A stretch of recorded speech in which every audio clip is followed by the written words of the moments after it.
Okay, hello class. This is a guest lecture for Government 1010 Contemporary Politics in spring 2021. We have with us today Eric Godia, who is a friend of mine who I met doing research in Kenya. So I'll tell you a little bit more about him in introduction before he begins his lecture. So Eric was born and raised in Mukuru slum, Nairobi City, County, Kenya. At 11 years old, he started training in acrobatics and traditional dance, which helped him to travel in several countries such as Spain, Turkey, Denmark, the Netherlands, Malaysia. By visiting these countries, he was inspired to help children in Nairobi slums access better education and also social amenities to develop their talents. He has a certificate in community development. His work experience has included being a peer trainer and child social support officer at Hope Worldwide Kenya, a community mobilizer at Nairobi People's Settlement Network, and project officer at Mukuru Slums Development Projects, MSDP Kenya. Eric has held leadership positions in several community-based organizations, including as coordinator for Miss Path Performing Arts, coordinator for Mukuru Youth Performing Arts, and as chairperson of Vuandani yeah. youth Yes. group. Yeah. Eric participates in social activism for children to live better lives in informal settlements and mentors children in talent management. His main goal is to develop his strengths in leadership, training in the social field to obtain organizations' objectives, as well as positively contributing to the social development of the Mukuru community. So thank you so much for joining us. I'm sorry if I just messed up the pronunciation, but you can correct anything you want and expand a little bit on who you are before beginning your lecture. Thank you for being here. Thank you. So,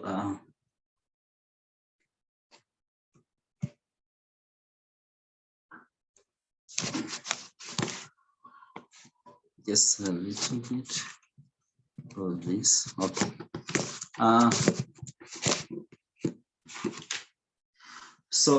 Thank you. Thank you, Kearney, for sharing my bio. I know it's morning.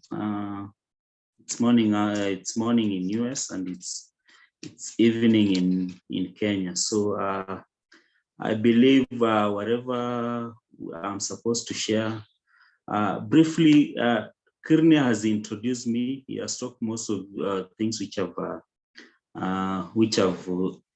always shared with the team, which I usually do in my community. But apart from it, I usually give my experience and also the knowledge I have regarding politics and leadership, together with the governance. So today, what I'll speak about, it's all about political history, the politics and the history of it, and also how these things are, how politics, leadership, and governance work together. And I'll be giving some of the examples with how these countries are doing, how most of these countries, how they lead, and how the political leaders, how they elect their political leaders.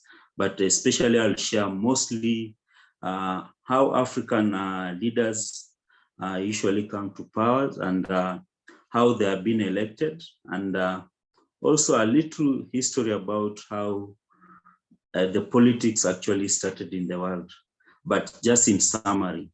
So thank you, and feel free to ask questions where either I'm first, or where maybe there's something I've said and it's not clear, or it's better I clarify. And by you can ask questions. Those questions I will answer them. Either I will answer them. Any question you raise, I'll try and answer it to the best of my knowledge, where I know. I believe now we can start. Kearney, can we start? Yes, go ahead. Okay, thank you. First, I'll speak briefly how politics and its history, how it began.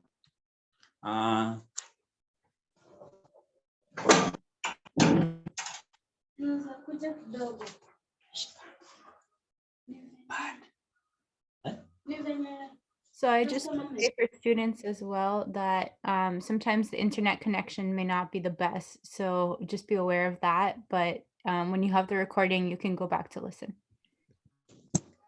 Ambia baada ya shughulike niko training saa siwezi mpaka 8:30. We can continue. So the political history. First, the political history of this world.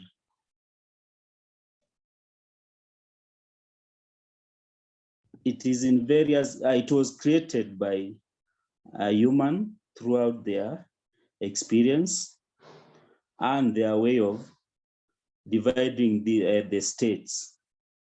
This is defined, actually people look at it as the borders, where states, like in Africa, we call them countries, where the boundaries were formed, and each country or each state now started being called actually a state or a country. So from that time, that's the way people started seeing. This was actually throughout this history, one of the things which was actually people wanted to be self-governed, and other countries were fighting for these boundaries because of the resources. And most of it was actually based on their system, which in governance, people will say that people wanted, actually, when they have this system, it's actually they wanted to lead people. And that's how most of these countries, actually some of them, people migrated to other countries, and others, even before they migrated, they were trying to, like in Africa, where people used to be, like in Kenya, the way boundaries were formed, actually they are Europeans who came and formed these boundaries, actually mostly in Africa. So people were, even before them, people actually were used to have those boundaries so that they can lead themselves. Like in Africa, people, like in communities or in clans, people will say that they will form within their community, they will start saying that for us, we want to be led by these people. And for us, as a community, we want an elder person who will be our leader. So they will form a certain community and they'll say, now these are our boundaries and we have chosen this person. So most of these countries and the political history of it was divided, actually divided through the boundaries, and also the leadership came with how the resources you have, also the capacity of the land. If the land is fertile, you will also find people saying that this is now our community, because having a boundary, you will say we have our own resources. In these resources, we can manage ourselves better, and we look for someone who can lead us. Actually, in African history, that's how it began. Even if you go into Indians, also the same way people actually were saying that we be led by, or our community, or we will form our boundaries through the resources. We can speak same language. We can have someone who can lead us. And we can also have a structure where it can be governed. So briefly, that's how the history and the boundaries of people coming into politics started out. It was actually divided into states, actually the boundaries. Those boundaries were forming states. Like in US, I know it's been led by the states, but it's actually a country.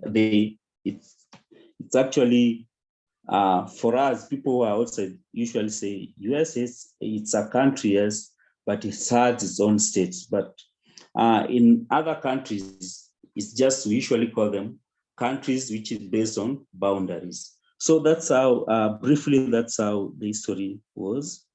And the other thing which I also wanted to, and this has been, actually the history, we have not changed it.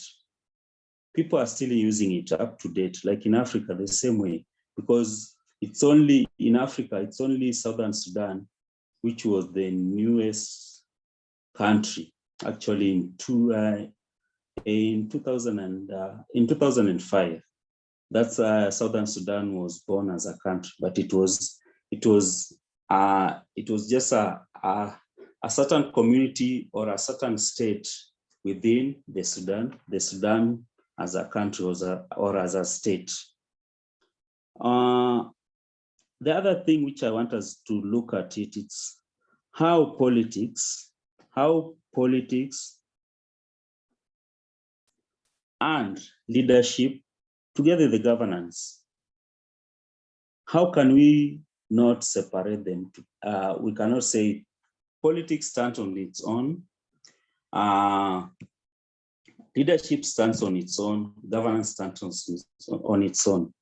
Briefly, if you go to Google and you just search there, the meaning of political, you just find something. You'll just find the explanation it's well written here. It's actually a system having expanded from virtually defined front type of boundaries.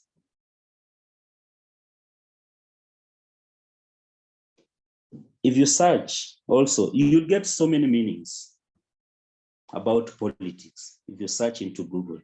If you search about leadership, this is, we are taught in school. Leadership, it's an action of leading a group of people or organization. Just simple. Politics, another meaning. Also, let's go back to the politics. Another meaning, it's an activities associated with the governance of the country or area, or we call it a state, especially in debate between parties. People will, let's say, like let's use like United States for an example. We have two major political parties: the Republican and the Democrats. Yes, we have independent and the others. But if you look at the structure of the two parties, they have that structures. But what are they looking for? They are looking for leadership, of leading the country. So you cannot separate the two. As earlier said, leadership, it's an action of leading a group of people or an organization. In organizations, non-governmental organizations, they have their leadership, and well, each organization usually have its own structures. If you go to government has its own structure. Like an example of my country, Kenya, we have the structure of governance actually from within the state. We have the presidency, which is which has the president and his deputy. We have the cabinet. We have the judiciary. And we have the parliament.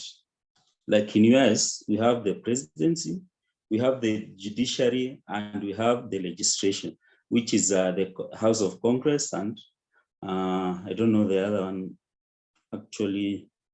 Yeah. So in leadership, it's an action of leading a group of people. Who are these people? If someone may ask, you'll find out that actually it's defined, actually, like a country, my country, Kenya. We have now the people, and then we have the structure of leadership within the government. The way I said, we have the presidency, we have the judiciary, we have the parliament, and then we have the people now. For us in Kenya, we call them the wananchi, the people. Like our constitution said that the power, the constitution belongs to the sovereignty of the state belong to the people. So that's how I will briefly talk about leadership. That's why you cannot separate politics, leadership. Another definition, if you search even in Google, governance. We have several definitions of governance.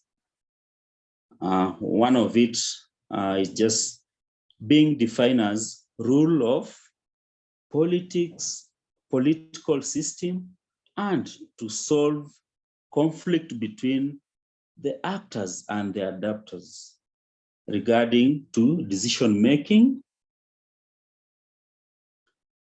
legality, and it has been used to describe as a proper function of institution and their acceptances by the public. Public, this year we mean people.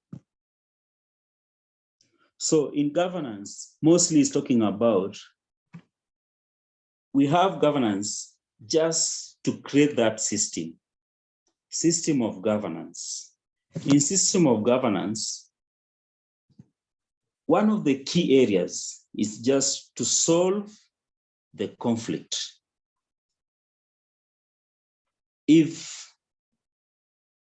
Or to solve the problems of the people. Now, actors are the state, people in government. Those are people who are bestowed these powers actually to make sure that laws, rules and regulation laws which are governing the country are followed to the letter. And the other thing is just to solve, to make sure that people's lives. I know in US, anyone who comes to leadership come with a proper mind that I want to assist. I want to make sure I create those legislation which will assist the people I represent. But in Africa, it's only, we can say, this is actually demonstrated and we can learn from it either in a country like Ghana, a country like Rwanda, although some of the things are still happening there, a country like South Africa, a country, I'm talking only in Africa, a country like Tunisia, Morocco. These are examples, the countries we can learn from. And Malawi. These are countries in Africa we can learn from. For them, in Africa, yes, in Kenya, we can say, because we had the constitution in 2010, some of the things have changed. But governance is all about making sure that the resources which are bestowed by either the leadership, which is in that, it is in leadership at that time, is to make sure that people, if it's schools, they are well They are well constructed, the schools are there, and not only the structure, but everything in that institution is there. Teachers are there, textbooks, exercise books, everything is there. Not only having a shell and there's nothing there. So in governance, most of politicians misuse this.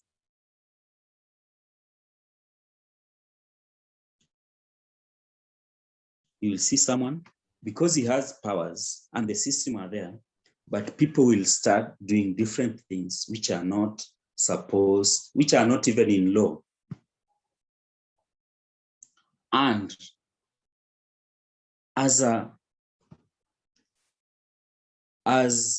people who are learning how politics works, we are the people who are supposed to change some of the things. Make sure that we do not sleep. We make sure that everything which is supposed to be there. I'm trying in my country to make sure that people we are elected are doing the proper things actually in governance. So everything, actually the politics, history of it was actually people to govern, to have governance where people are supposed to be led, which we do not have a country where the states do not have rules and regulation where we can actually make sure that the leadership and the things which are supposed to be done are not done.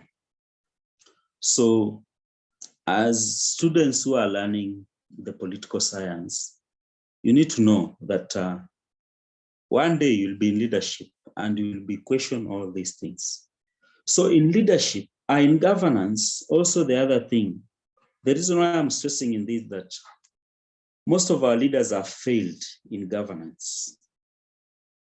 I don't know in US, but I usually see, like the structures are there. When someone has engaged in corruption, there's a proper way that person will be taken to court, and either he will resign or do the structure there.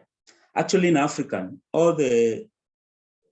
most of those things, the law is there, but people try to ignore the law. But we are not supposed to do that. As we know, our mandate as people who are living in these areas, and we have that mandate of going and electing these leaders, these politicians, we have to make sure that we keep them on toes and make sure. The other thing, in regards also on leadership. Leadership is also defined where, if you look at examples of leaders, good leaders, for those who are Christians, Jesus, we usually give an example of Jesus. Jesus was a good leader. Somehow he was a charismatic leader where you will go to him to solve your issues, asking about something, and he will throw that question back to you. If you are you, what will you do? Some of examples are good examples usually drawn from Jesus, also for Christian believers. For Muslim believers, I've done just few research, and I believe that also Muhammad, the Prophet Muhammad, was also a good leader. The other good leaders in the world, some of them will say like, not like President Obama, his legacy is still there. People look at him as one of the good leaders in the world.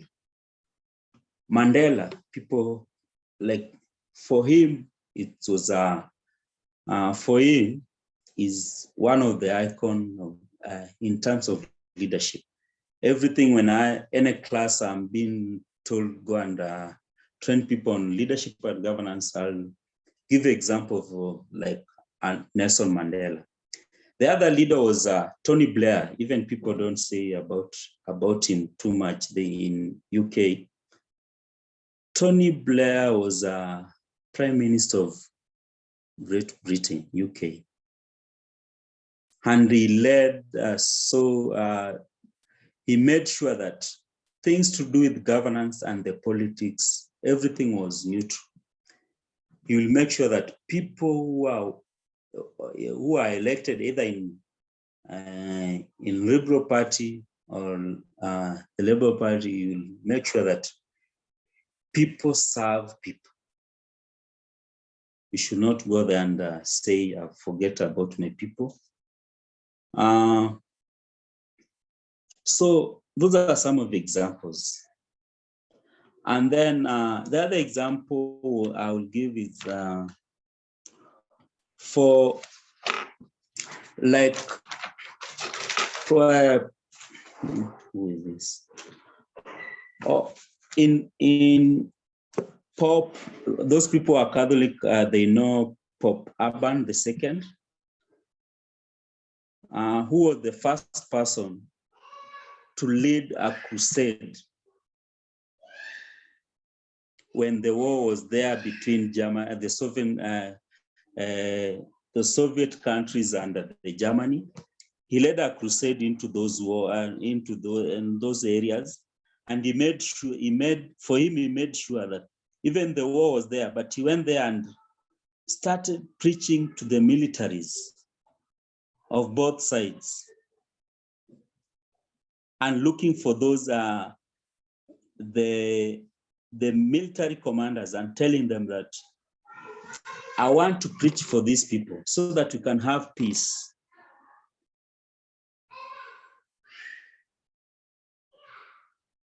If you go and check the history of him in YouTube, you'll check it. Pope Urban II. He was one of the Pope who made sure that people should have peace, not war, at their countries, each country. Europe in 1095, actually, that almost the entire Europe was in war. But he made sure that we'll go and preach to those people. And he didn't send people. He went there with his people and made sure that people, if you know Christ, it will be easy for you not to fight your brother or your sister because we belong to one God. So is one of the examples. Maybe before I continue, if there's any question, it can be asked before I go to the next session of politics and power, how it balance. So are there any questions? We have one student on the call. If you want to ask a question, Malia, just raise your hand or unmute. But if Before I proceed. Yeah, if you don't have any questions right now, we can proceed. Kieran, are there any questions from our students? I don't think so yet, but maybe at the end. And I will definitely ask more questions and make comments at the end. Okay. Maybe could I ask one question? Yes. How do you suggest we keep our leaders accountable, especially when there are things in place such as the Constitution that are being violated? So I guess we have the example of Kenya where where you mentioned that in 2010 there was a new constitution and it's considered very progressive. However, it's not necessarily being shown on the ground level. Yeah, thank you, Kirini, for that question. How we can keep our politician to make sure that they follow the rules and regulation. You know, African leaders, most of them, they have this mentality that if I've been elected, now it's time for me to do my own things. But I usually tell people that you organize yourselves. I especially, you know, political betrayal, these politicians usually start giving us their back after they have been elected, and usually start from the lower level. Personally, my experience, I will say most of the time we usually keep our leaders in check. If we see that this project is supposed to happen, I usually advise people. For me, I usually tell people that it's the best way we approach, we look for them, ask them, and then if they don't, we usually give them a certain period of time.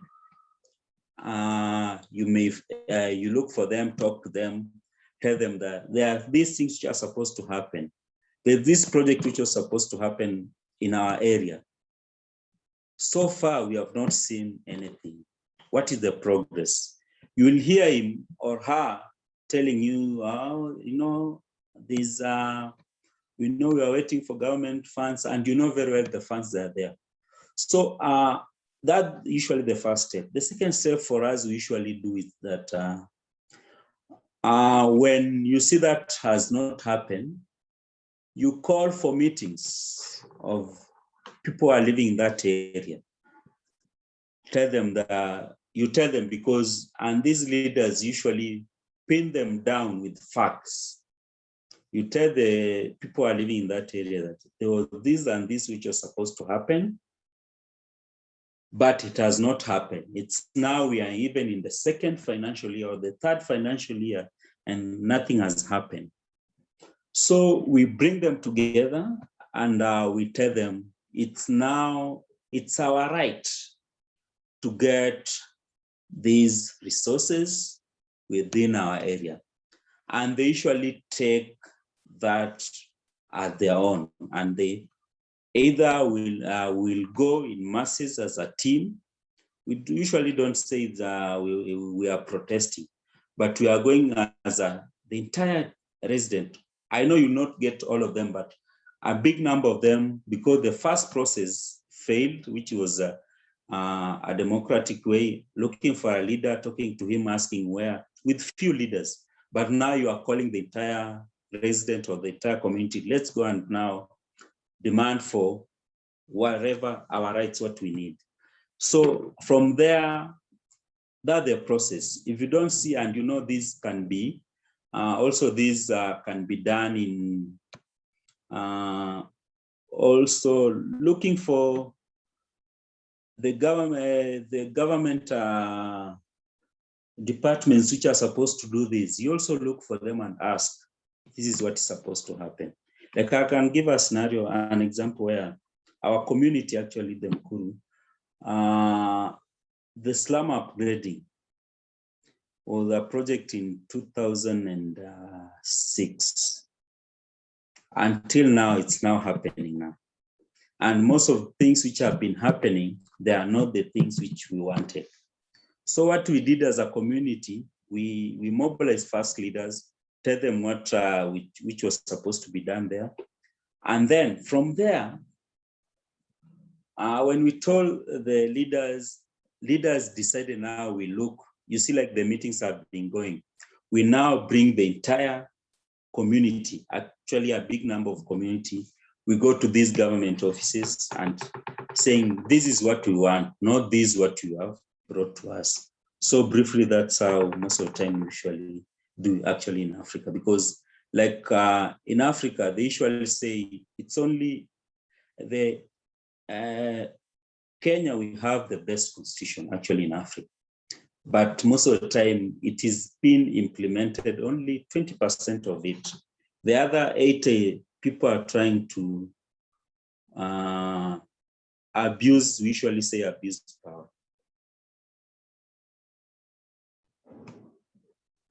So can we continue? I hope I've tried to explain whatever you asked, Kirini. Yeah, definitely. That was very helpful. Go ahead and continue. Okay, thank you. Okay. Now the other topic I'll talk about is the balance of power and politics. How do people will abuse this, and we need to balance it?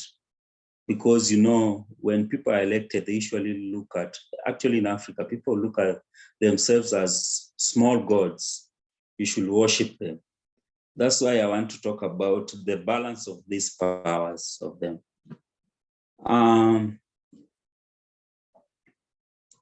The balance of power within the politics. Actually, in early 20th century,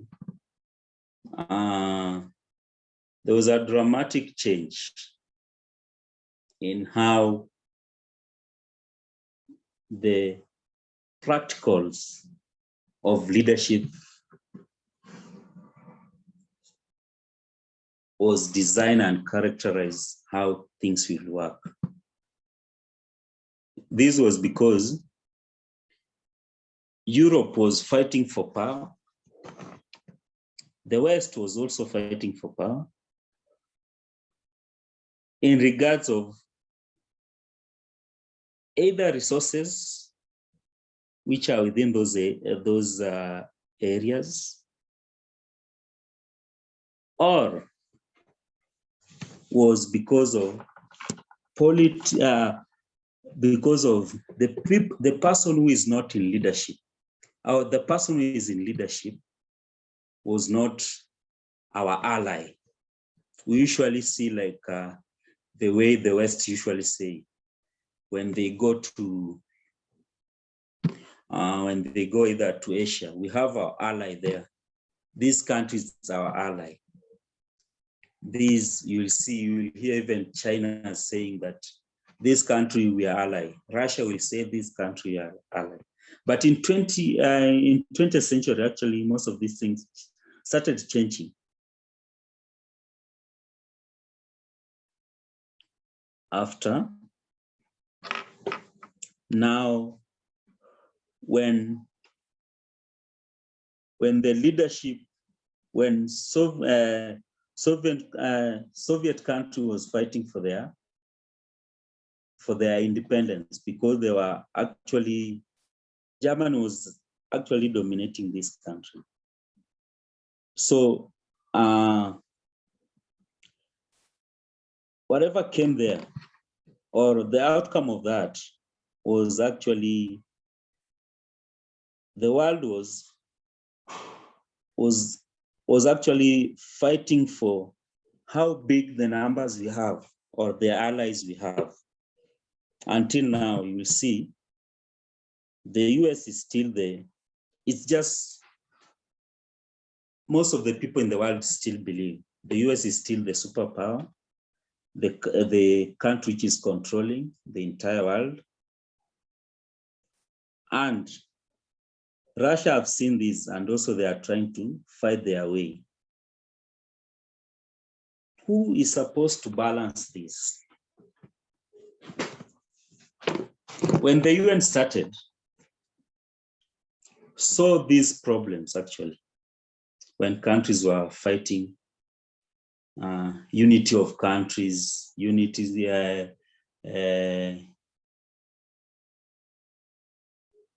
if I remember what I'll just tell you later, but when UN started, saw this, and they wanted actually countries should now be ruled according to their constitution, and in their constitution there's that structure of governance, that people should not be abused, leaders should not abuse power, there will be check and balancing between the leaders. As a common in Kenya, we call as a common mwananchi, as just as a common person in that community, in that country. I'm able to make sure that my leader do not abuse his power. From the lowest, where in Kenya we say from the lowest is the ward representative, to the president, because abuse of power, not only the president, even the local leader there may abuse his powers. So the UN saw this and said it's better countries or people in leadership should have that check and balancing of their role and leadership in every level they are leading. So the UN played a big role into this. And this was because China wanted to lead this the world, and also Russia. Until now, Russia still have that verbal war with the Western countries that we believe we can do this. And if you see, like in Russia, currently their opposition leader, who was he went to seek refuge in Germany. So when he went back, he was arrested. Until now, he's still in jail. He was supposed to be released. I will check when he was supposed to be released, but he was still in jail because even Russia still abused their powers.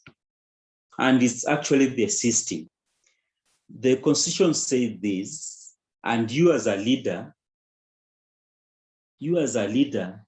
you are going against how the constitution, the rules of governance are supposed to be followed, but you are going against it.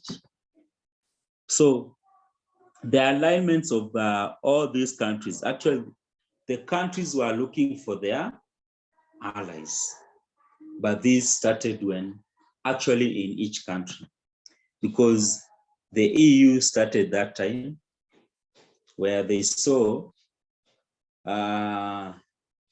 Germany wanted to dominate.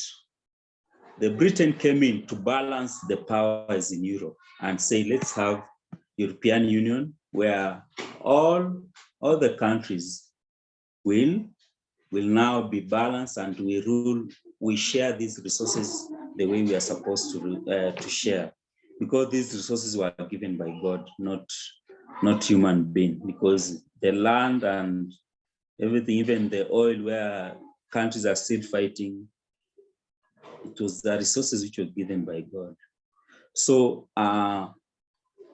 that's why you will see in all the continents, we have unions or a unit where countries from that continent will come together, forms something together with the international, actually whatever they are doing, it's the UN actually created the conventions, laws, which some of them are in governance, some of them are in leadership, some of them are in several areas.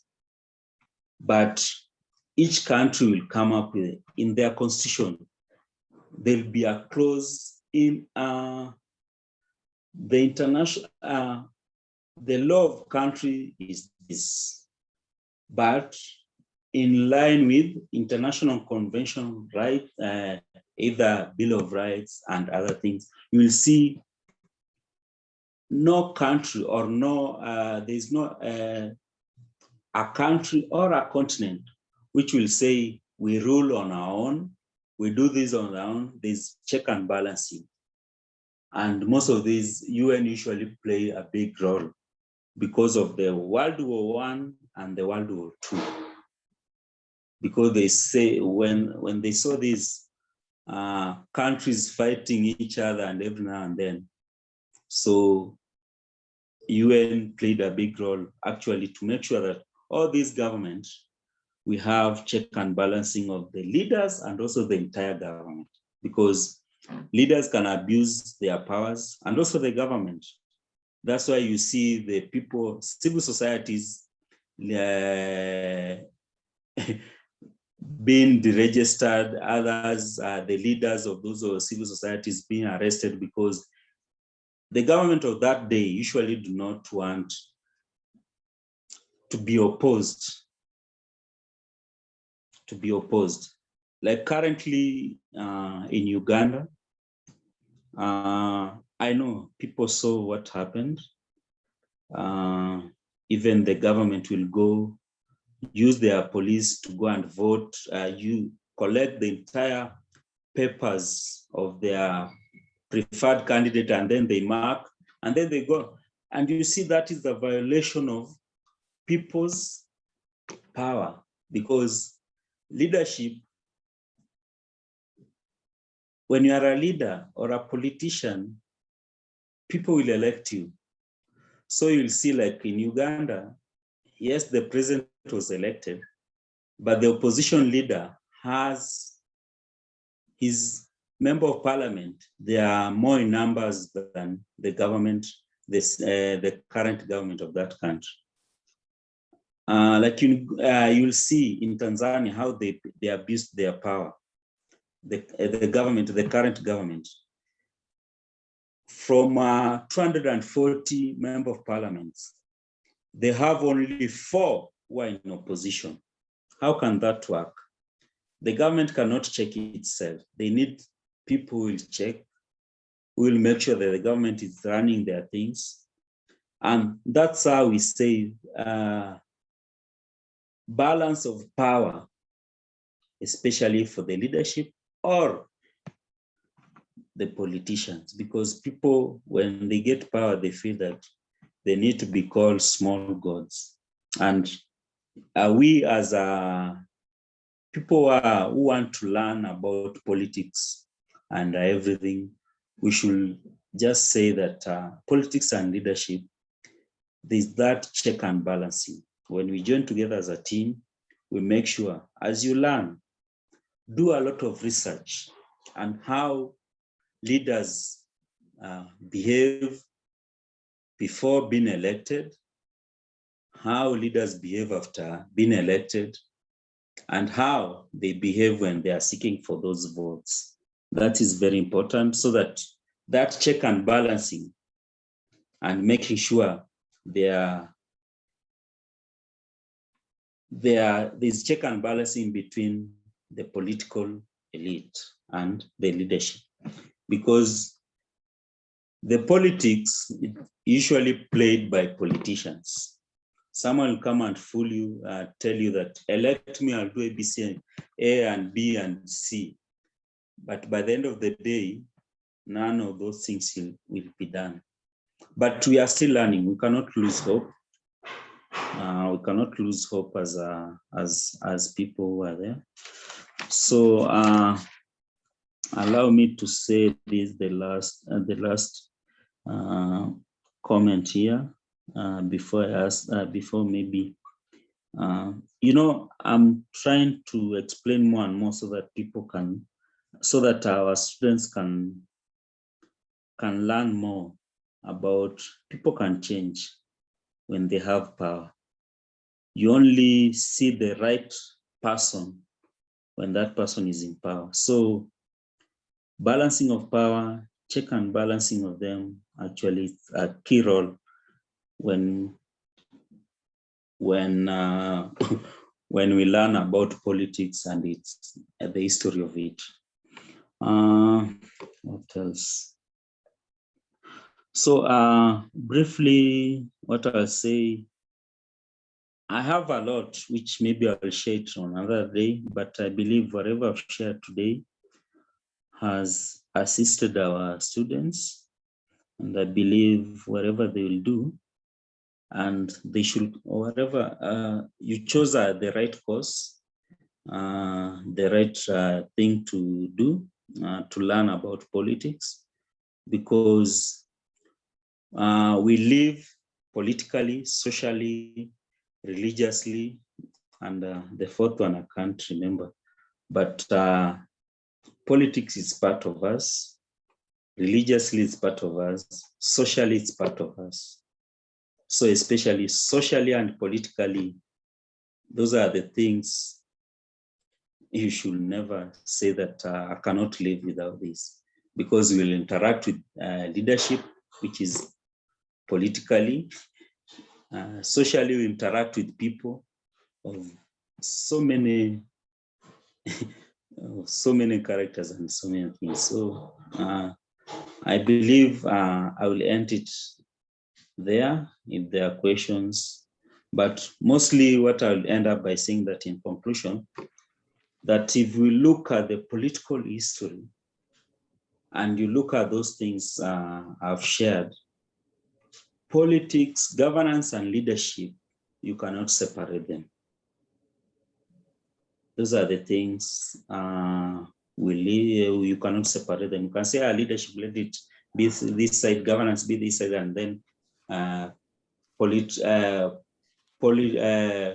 politics be this side. No, those things work together, and you make sure that everything, and also the check and balancing, it's very important. That's why in every country you'll find civil societies. So thank you, Kirni. Thank you for the students, and if there are questions, now I believe I can answer them. Thank you so much for that. That was really, really an excellent lecture.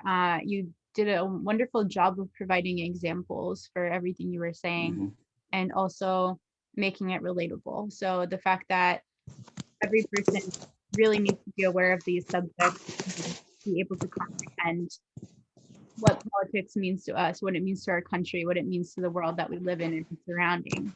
Yes. So I don't know if the student on here has a question. I'm going to make some comments in response to your lecture. And at any point, if you have a question, you can go ahead and ask.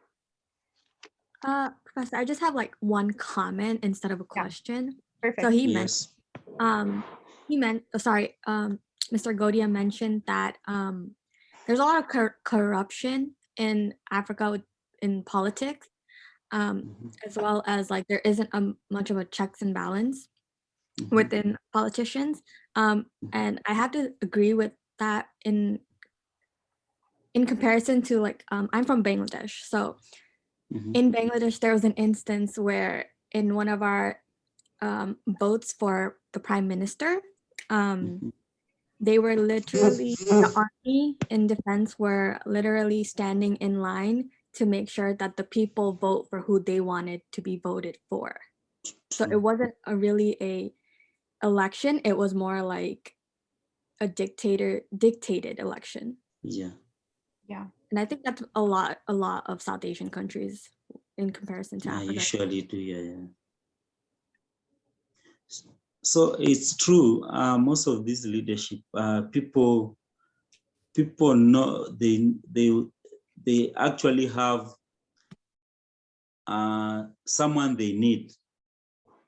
So for you are going for election just for formalities, but the country or the people are there in power. They know what the person they want. And this actually, I'll just concur with you that in Asia and in Africa, these still play a big role. And that's why so many countries are trying to change their constitution and make sure that we elect people democratically. People will go and vote for this person, not dictating a person for us. But this usually happen, like in Africa, it happens usually in political parties when they are doing their primary election to elect the leaders in various positions. We'll see a party imposing someone, not the person people want. And these usually play a very big role when it comes to the final now at the election. So sometimes we need to be on toes and make sure that even in those political parties, as youths, we also participate to get the leaders we want. Because the problem usually starts there in political parties in their primary elections. So we need to play a very big role actually for me, I should tell youths, yes, be in this, at least associate yourself with a particular party, so that, because this party usually play a big role in terms of electing. They will give someone a certificate to run for a certain position, and that person maybe is not liked by people. So you'll end up electing a corrupt person, and a person who's been controlled by others. So it's good, whatever you have said is good, and youths are the people who are changing the world now. So it's better now we participate into this and make sure that everything works out. Yeah, can I just say that I think it's a good point that also demonstrates that when we talk about things like democracy, it's not just Yes. about ideas, it's about how it looks like on the ground. So that's why Eric keeps emphasizing this part. It relates back to yourself and taking action and holding someone accountable. Because part of this, like what you said about elections, it's reflective of wider society. It's reflective of the history there and the different social structure. So we look at India, for example, which is one of the largest countries and it's the world's largest democracy. However, the caste system there is very pervasive. So if we have it that people are not equal within society, how do you think the election is going to look equal? How is that going to reflect equality if the society is not equal? It's impossible. We have a lot of people in the world who live in poverty and in homelessness or without access to technology or certain things, and that will affect election outcomes significantly. I mentioned knowing Eric from doing field work in Kenya when I was working to do some research on family homelessness and trauma. And in this point, we were able to collaborate and he really helped me to do these focus groups. But something we came to understand within that also is that people during election seasons will come into the informal settlement and buy people's votes, or they will people will also move because of elections because they perceive that violence will happen. So they say, okay, you might want to explain that a little bit if you don't mind. Yeah, people actually, when it comes to election, people will be bought and they are given small money. And if you and others, because of that fear, because the election is coming, people will migrate to their rural zone because they fear that when this election will happen, something will happen. The violence will be there. So people fear for that and they go back to their rural home. So sometimes it's usually a challenge. People will be bribed and others will be bought to go and take their voters card in a different area where they do not live. So sometimes it's usually a challenge. And when elections comes, actually in most of the African countries, most of the people, I would say around 70%, usually fear that election because they usually see the two outcomes: violence, and people who usually suffer from violence, political violence, are usually children and women. And so someone, like for me, if I'm married, I'll make sure that my family will go to rural home. It's better I be here and make sure that my family is safer there. And this is what people usually see. So for these challenges, actually people fear election in Africa because they believe election will come with two things: violence, and then the outcome of it will be the person we wanted was not voted, was actually elected through a dictatorial system. So that's how things usually happen here.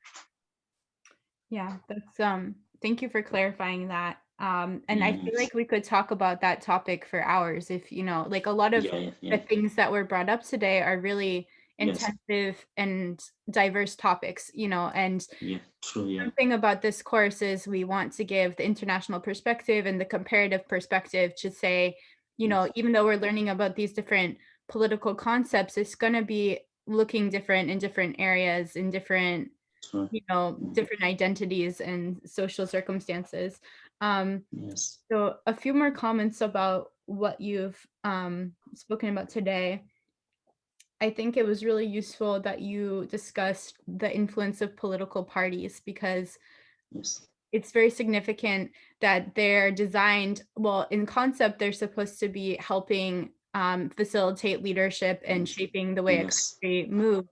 But because of the Yes. fights between parties, there's a lot of problems in seeing those desires come to the ground level as well.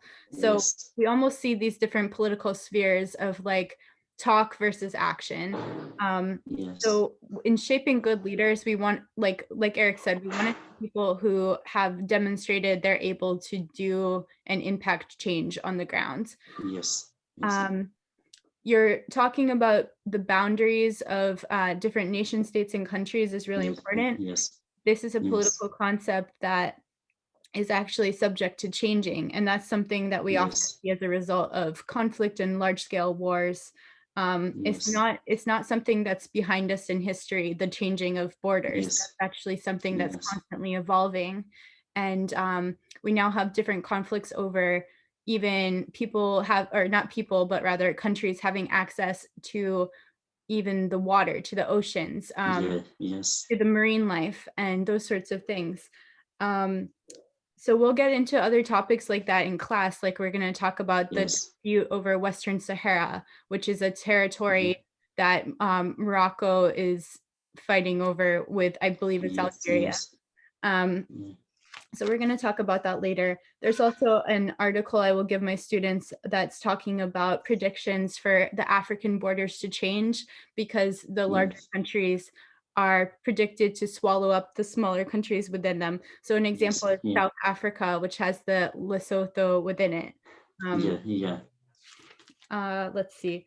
I think, Eric, you're going to have to come back sometime if you want to, just because there's so much to talk about.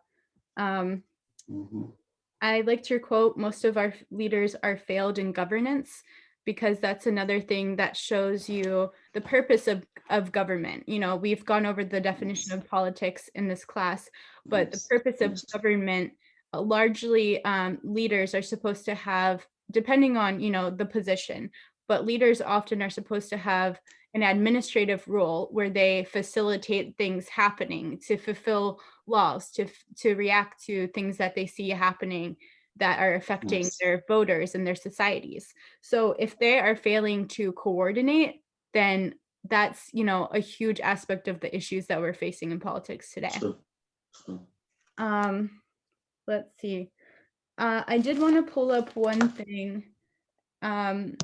I think the discussion of corruption was really important. But again, this is for comparative politics, thinking about what does corruption look like in different places, because you've given us really good examples from Kenya, but the US examples are going to look different. But I promise all the students here, we have a lot of corruption going on still. It's just that it looks differently, and it's not necessarily in the stereotype that we have.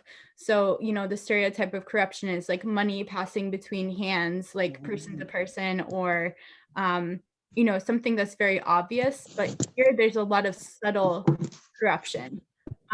So I think we'll talk about that at another time. The last thing I have to do, Eric, is to just pull up this publication that is about family homelessness in Kenya, because it discusses the Constitution as we were discussing earlier. So I'm just going to share my screen very quickly. So here we're talking about the history of homelessness.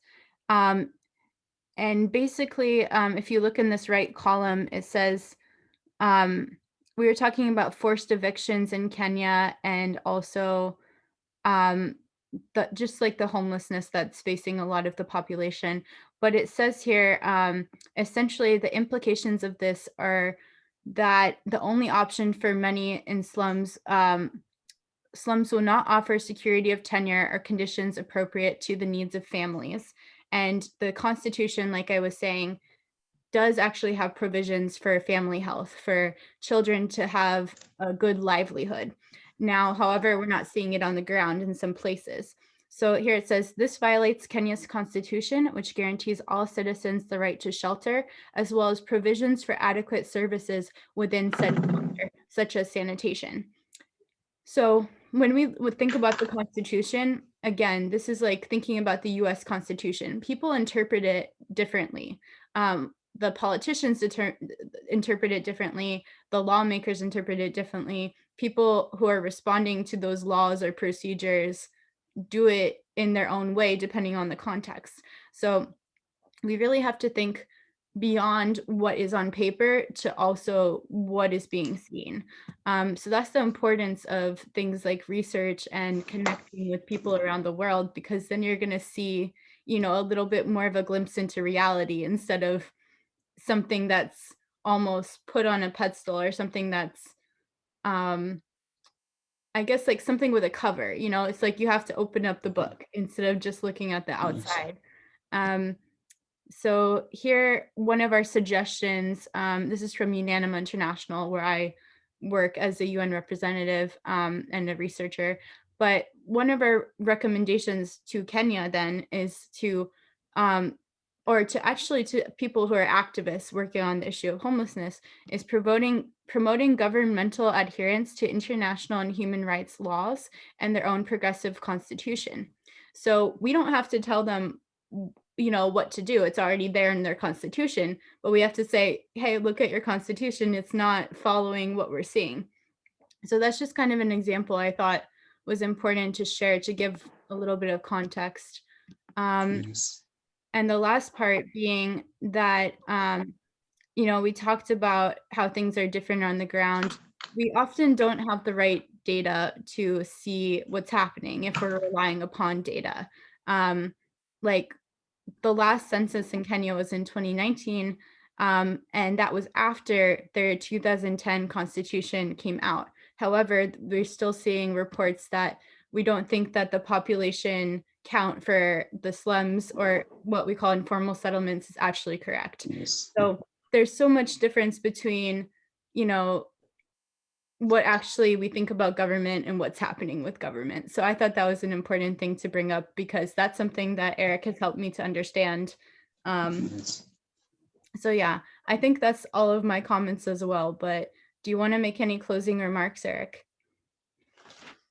For my closing remarks is that I will say thank you, Kirni, for inviting me at least to share my experience. I know things to do with politics. I usually have information, but I usually, when I'm called in class, I usually only share the leadership and governance, because that's the best field I am. But in politics, because I have that in almost all the information, so I usually share whatever I have, and because we usually do research and see how politics will work. You know, when you are in civil society, there are so many things usually you will hear, and you will make sure that these are the things which are supposed to. So for students, for me, I'll just say that there's a lot. You know, after school, you learn that there's a lot, there's more than they meet the eye, because when you go outside there, you learn that there are so many things where we usually go wrong. And we go wrong because there are things we do not understand. You know, my rights begin where you are, when your rights end there, because my rights begin where your rights end. And for politicians and people are learning political science. For me, I'll tell them that after school, you will go and meet the real whatever you have been taught in school, because you will find people who are doing the right things. You will find people who are doing the wrong things. And it's your role now to make sure that these people, you assist them, because information is power. You'll tell them things are not done this way. It's better things to be done this way. When you talk to people, and there are people who listen to you, there are people who say, you are bribed, and that's why you are being sent by civil societies. So do not lose hope, and make sure that whatever you learn, make sure you assist with other people. And I believe when I will be invited, maybe I'll share something else. Maybe what I will share, maybe it's how before even countries, before even people came to colonize people in Africa, how the leadership was within those clans and how leadership was within those small states, how the leadership was, because we usually say this was something which was brought to us, but it's a good initiative. But there's a way those people used to do to do things in political way. So make sure you all the information I have, I'll share with Kirini. Kirini will share with you. Even the presentation, she will share with you, so that you learn. Because when you, Kirini, you are doing a good job inviting people from various countries to share what they have, so that the students can understand how things are happening in those countries. Because you read them in books, but when you hear experiences from those people who are in those countries, there's a lot that meet the eye. Because I know when Kirini visited Kenya, whatever you are reading in books, you saw it's different from here. And there's also other information you got from us. So make sure that all these classes, for me, I'll invite other people so that they can share. And maybe I may have someone else who can share also something in different. I'll just make sure that we collect the information from her or him and share it out with you. But it's good to meet the students, and I believe whatever I've shared today will assist them in their semester, whatever they are learning.